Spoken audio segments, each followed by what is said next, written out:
find out about Nevada's defense and what you may face on Friday? Well, we see a lot of coverage. They do bring some blitz, but generally it's on first downs. They play something that we call Okie double kick, which is 3 double cloud. They drop a lot of 8, which means that there's going to be holes, and I should have plenty of time to throw the ball. And if it's not there, move around the pocket, let the guys work to find the open areas. And I think we'll be just fine with that. Otherwise, it could be a 3 to 5 man box, and we can run the ball on that. So we've got a good scheme put together, and I think overall that we can exploit their weaknesses. Is it hard with this first game because you don't know exact personnel? It's not like game 2 where you got some tape on everybody that's going to be there. And it's always kind of, we have an idea, or we kind of have an assumption of where they're going to play based on the roster that they posted them.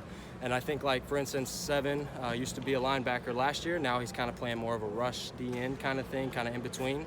That 90 used to play but graduated. And so there's some guys that we know I think we're going to play in certain positions, some guys that graduated, and other guys are going to be stepping up that maybe didn't play as much last year. But we have some film on all of them, and we try to study their tendencies, whether it's a lot of plays or, a big stock of plays for them, or if it's small. And a lot of it's just going to be being able to adapt and adjust on the field. But we have an idea and a game plan going in, and then if it's not what we thought, we have backups for that reason. Is their scheme similar to anybody in the Big Ten defensively?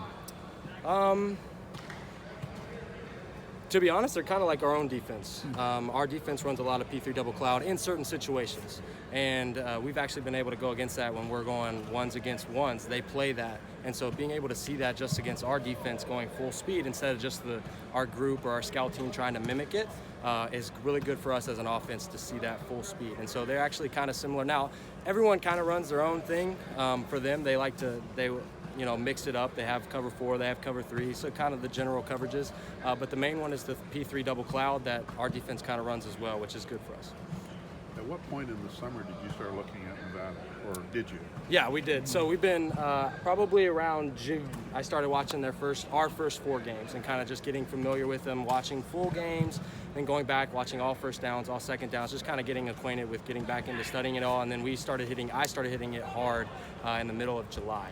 We're really starting to study, and we started studying it as QB. So generally in the summer, we kind of install our offense, and then once we finish install, we go straight to watching games or watching scenarios like 2-minute drives or 4-minute drives against them, what they play, looking at game time game-like situations. If it's at the end of the half, at the end of the game, what are we down, how many timeouts, certain things like that to kind of see what their tendencies are to play in those situations and scenarios. Coach Brahm said today, this last week for you may have been one of your better weeks of practice. Talk about some of the things you're able to accomplish practice-wise. Yeah, I think I'm seeing it a lot better. That it's slowing down a lot now, and like we're having time to where I'm moving in the pocket and finding the sweet spot, and that's the most important thing. There's going to be a lot of times where our offensive linemen will have a shoulder, and if I can just move over and let them slide past me with that shoulder, I'm not going to get sacked. So it's all about movement in the pocket and staying in the sweet spot and being able to deliver the ball. There's some times where I might have to move, set my feet, and throw. Other times I might have to move on the run, but I think being able to identify when it's escape the pocket or just slightly move up, slightly move to the right, being able to identify when those times are is really helping me and having a better practice or a higher completion day, whatever it may be.